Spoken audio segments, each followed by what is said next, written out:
What's up? It's your man. Welcome back to another Easy Mind reaction, guys. Today we are reacting to the channel Psych to Go, titled "Being Eight Struggles of Being a Highly Intelligent Person." Now,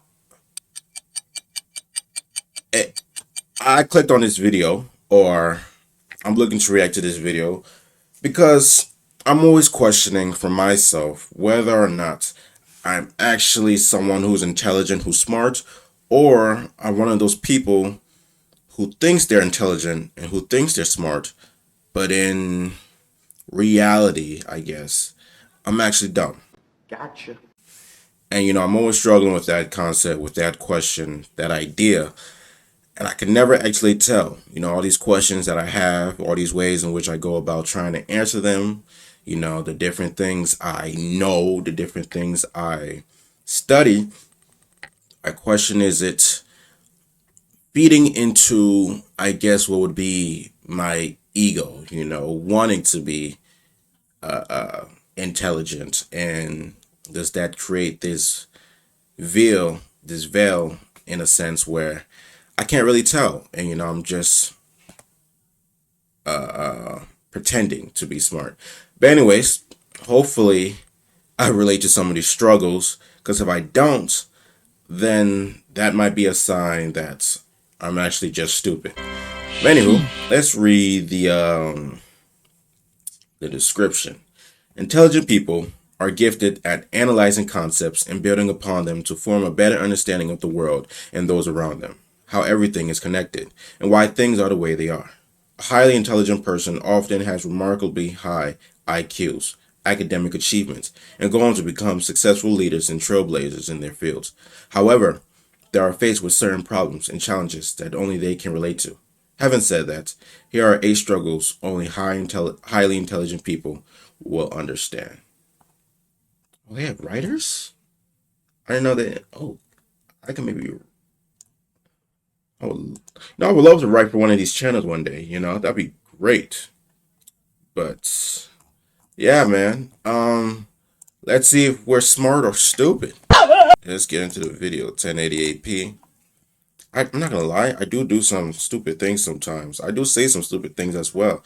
But I'm aware that they're stupid, it's just when I'm not trying to be, you know, so structured, I guess, is when I do those things or say those things. But anyways, enough talk. Let's get into the video.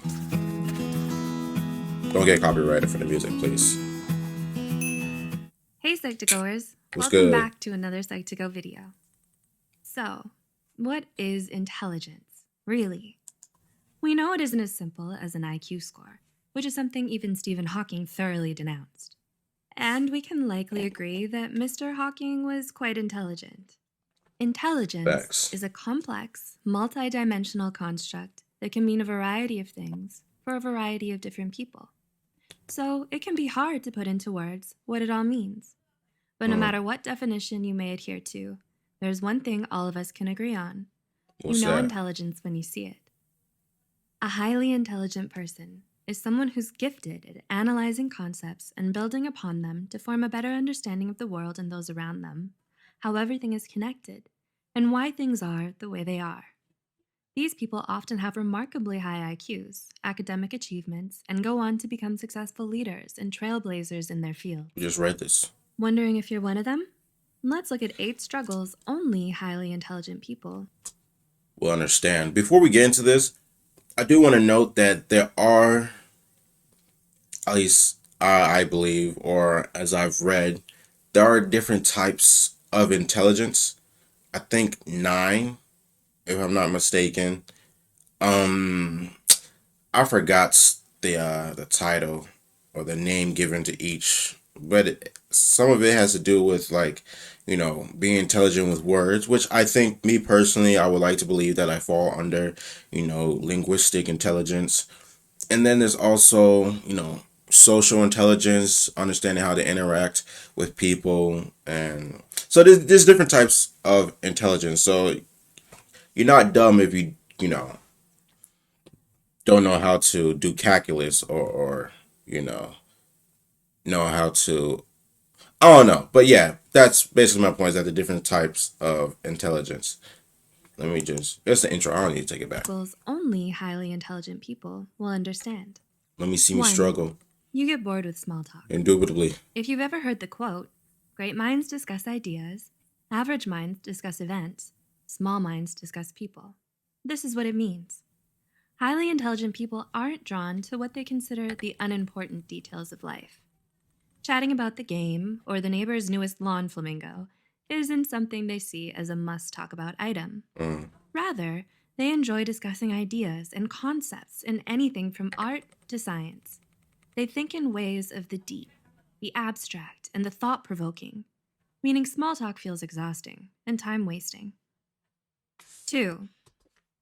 Okay, so like with that being said, I feel like sometimes videos like these have this tendency to kind of, put down individuals who may not relate to, whatever they're referring to or talking about.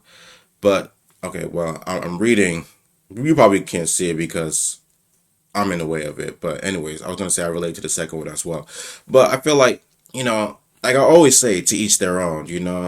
And I can't tell if being intelligent should be placed on a hierarchy, or is it just a spectrum of thoughts, a spectrum of a spectrum of living. People have their different ways of living. People have the different things they wish to talk about.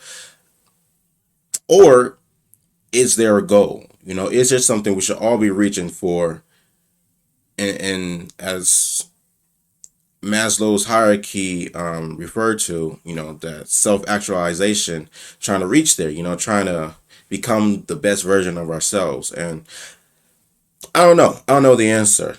I like to look at things as a spectrum and say, whenever I disagree with somebody or whenever they're talking about something which you know, I don't care to talk about at all, I just say, hey, man, that's what you want to talk about. By all means, go ahead and talk about that. But I personally don't take a liking to it, And like this video was referring to, I take a liking to discussing very, not to say controversial, but, well, a lot of these topics, the topics in which I discuss can be controversial, but they just, they go deep within, I guess, concept, deals with life, big questions, great questions, different political theories, different stuff like that, social theories and all that.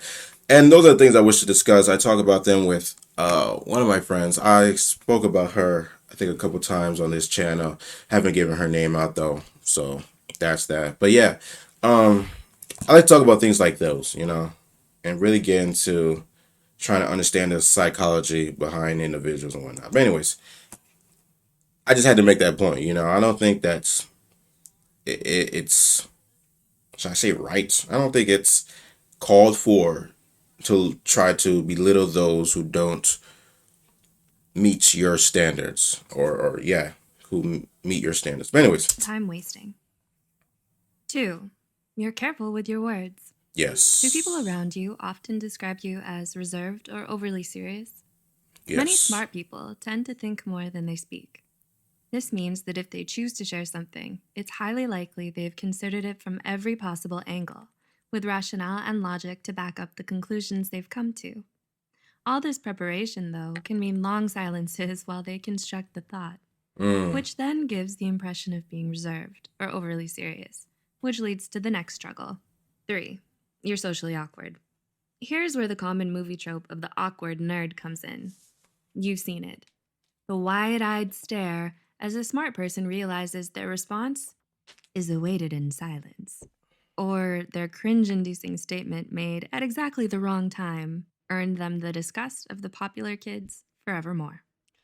See, I don't know if I'm socially awkward. Well, some people might agree that I am. But me personally, I feel like I've applied enough conscious effort into trying to understand social behavior and social interactions, to which, over a period of time, it kind of became this, natural thing. But I guess before I did that. I was socially awkward, but I think I kind of learned. It basically, it's just, just learning social behavior.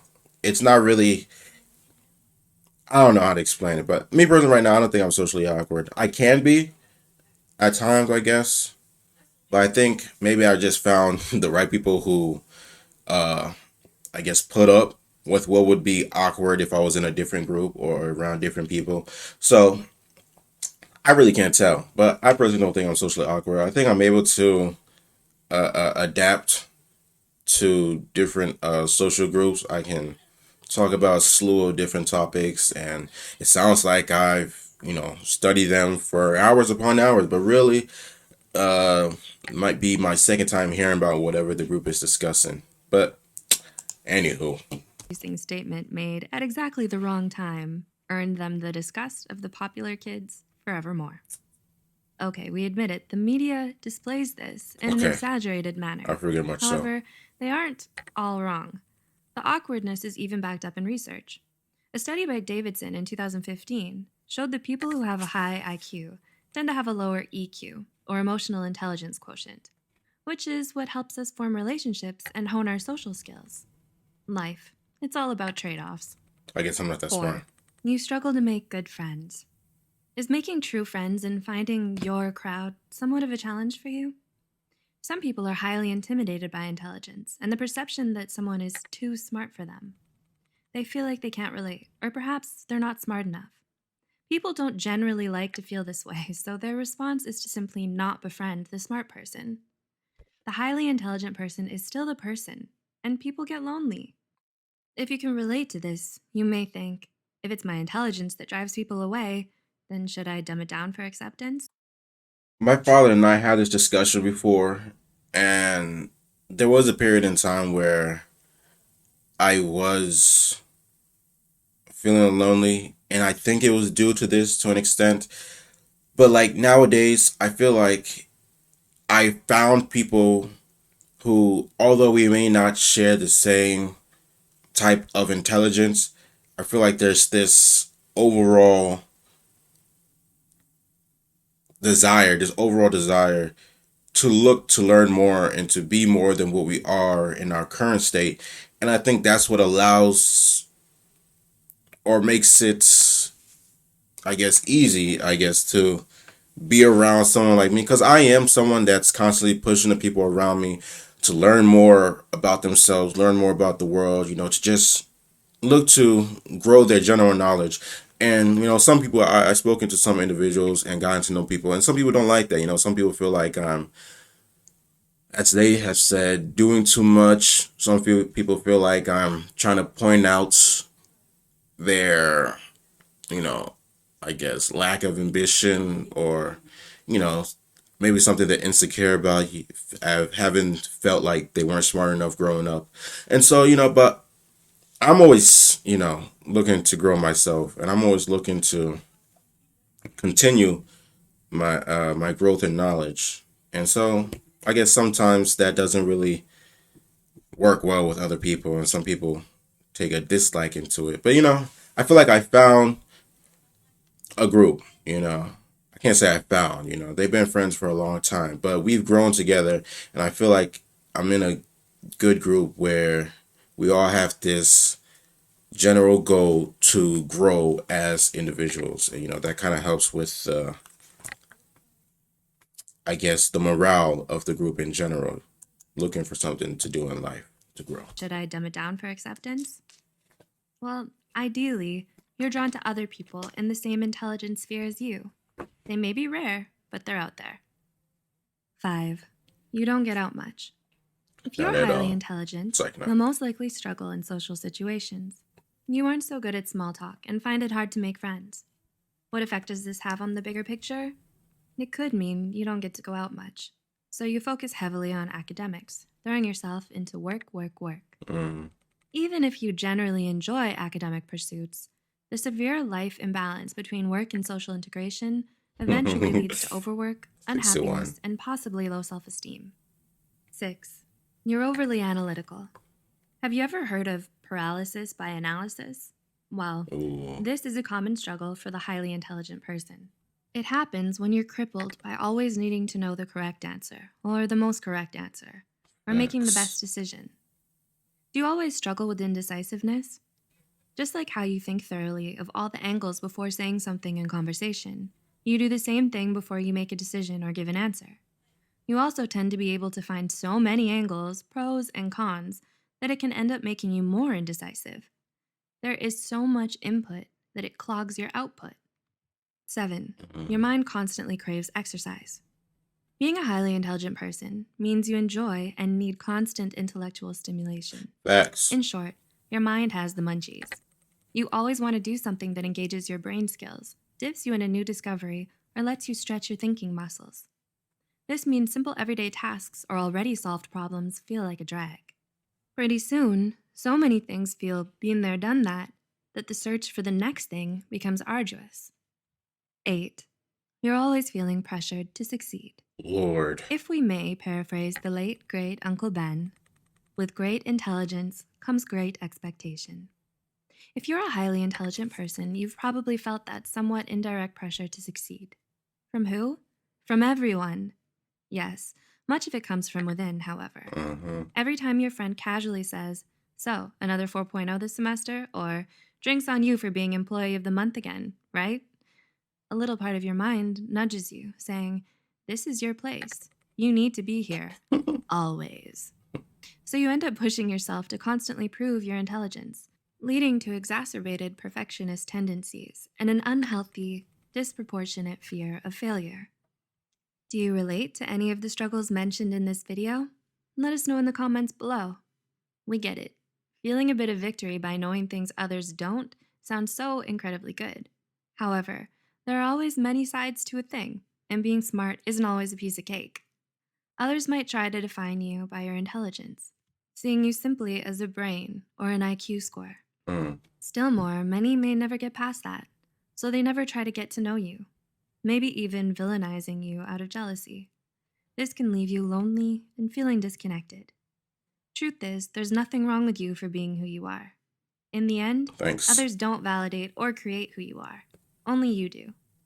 We'd love to hear your intelligent and thought-provoking comments below. I think I want to read some of the comments below afterwards. But yeah, no, okay, so out of the 8, I feel like, so here's the thing, I feel like I related to all of the 8 struggles, but some more than others. Because I think some of the struggles I recognized within my life early on, and I made a conscious effort to try to mitigate those struggles, and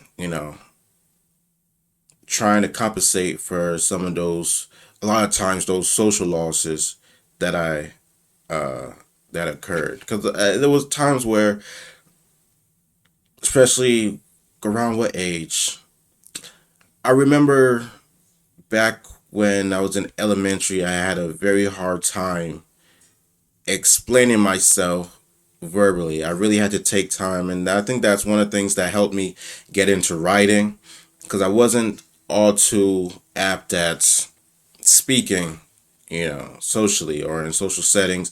I would stumble upon my words, and I even do so. I even do so now. But like I said, taking that conscious effort to recognize those parts in my life which I struggle with, and doing what I can to try to improve upon those. But yeah, before we end this video, let's check out some comments and see what people have to say. Biggest struggle. O'Kelly says, answering whether I am actually highly intelligent or just a smug idiot. No, that's exactly what I was saying in the beginning. Sometimes you think you're smart, and come to find out, you're really just a big, egotistic, stupid idiot. But yeah.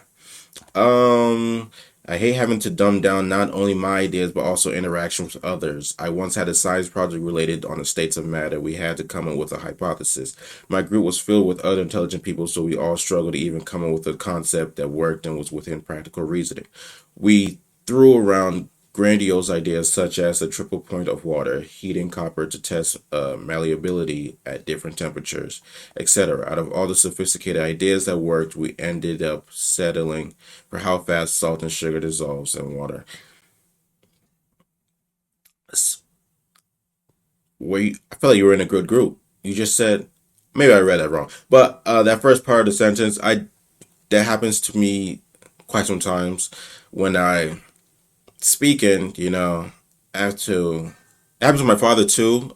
He has this, I guess you could refer to as linguistic intelligence as well. And when he's speaking to, depending on the group he's speaking to, he has to, you know, select his level of vocabulary he wishes to use. That would work well with the group that he's speaking to. And I have to do that sometimes. Actually, I'm around friends, like I said, I'm around a good group of people right now where I get to try these new words that I learn and that I've added to vocabulary around them, and they're not bashing me for it. Well, they tell jokes and they're like, "Bro, what does that even mean?" This and there. But there's this, like I said, underlying desire to grow within the group, and so like they're always asking for definitions or whatnot. And, looking to add it to their vocabulary as well. One of the words uh that's been thrown around in our group a lot is I forgot what happened, but we were in conversation, and then I was in agreement with another friend, and I just said indubitably, and that's become the word for the group now, where when somebody agrees to something, we just be like indubitably, indubitably, and like I like your shoes, and then be like indubitably.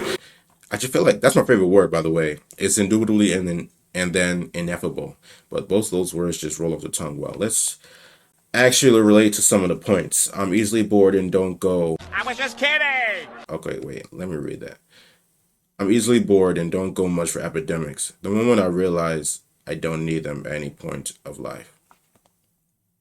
If it is something in my interest, I put a lot more work and effort in it and get really good in a short amount of time. Like learning 5 languages and playing an instrument from hearing the song a few times. I also learn another instrument simply by reading about it and understanding the essence behind it. Gotcha. My concentration span is also very, very short. Sometimes I need to write in another language in the notes during an exam in order to keep focused on the same task for a long amount of time because it just gets boring and I already know the outcome of it. The same with entertainment. I was trying to explain this to one of my friends and I was like, I have to struggle to stick to tasks sometimes because it's like the excitement is taken away when you know the outcome of the task. And so you like to challenge yourself with things you really don't know whether you could do or not. And so a lot of endeavors that I started in the past, I would try them out and then I could just see myself succeeding at it or I could see myself doing well at it. And I just kind of stop myself. I kind of hinder myself. I'm like, this is, it kind of lost its flavor, I guess. It lost its oomph. And so I would go on to something else. But this is what I'm saying. This social media, maybe that's why I've taken a liking to social media or to just the social life in general. Because it's not something that I feel like I naturally have this inclination to. I'm not naturally socially inclined. I have to think about the things I say. I have to think about the way I act and behave. And I feel like that's gets my brain turning and, excites me because that's also the things you can't predict in other people, the way they respond to certain situations. And I think maybe that's why I take a liking to it. I like, as much as I strive to be certain and stable, I have this desire or this affinity for uncertainty, not being able to predict certain things. But anyways, let me finish this comment and then that'll be the end of the video. I'm really interested in symbolism in writing, maybe in books or a movie. The downside is that I can predict the ending after a few minutes into the film because many directors simply use a similar pattern in the sense of no thought wasn't thought by someone else already. Yeah, but I love analyzing a classic like Shakespeare, but only in the original translations and not over the course of a few weeks like we do in school. I also don't have the best oral grades because I only answer when I know it's the best possible answer I can give and I'm 100% sure it's correct. Sometimes I'm also just a little slower in overcoming my thought process and putting it into words without my teacher misinterpreting them or someone else basically saying the same thing. just in his own words because he misunderstood me. And a lot of people seem to dislike me because of the more abstract topics I want to talk about because I'm terrible at small talk. But we already thought it might be something in intelligence direction. Either that or a form of autism. Both doctors' words, not mine. And that's crazy because last night I was looking up the symptoms for autism because I was trying to figure out if I carried any traits or I showed any symptoms of autism. And I know there's a spectrum to autism. I know there's a scale, and like I'm no doctor. I don't know too much about. Well, I do study somewhat into mental conditions, but like I said, I'm no doctor. I haven't done years upon years of study, but I do a lot of, I guess, self-research, if you wish to call it. But yeah, anyways, like I said, great video. 8 struggles of being a highly intelligent person. Let me know if you related to any of the struggles as well. But without further ado, leave a like, make sure to turn on post notifications, be sure to hit that subscribe button. But as always, if you're not going to do any of that, at the very least, please do leave a comment. I would love to have a conversation with you guys. Oh no! Good day.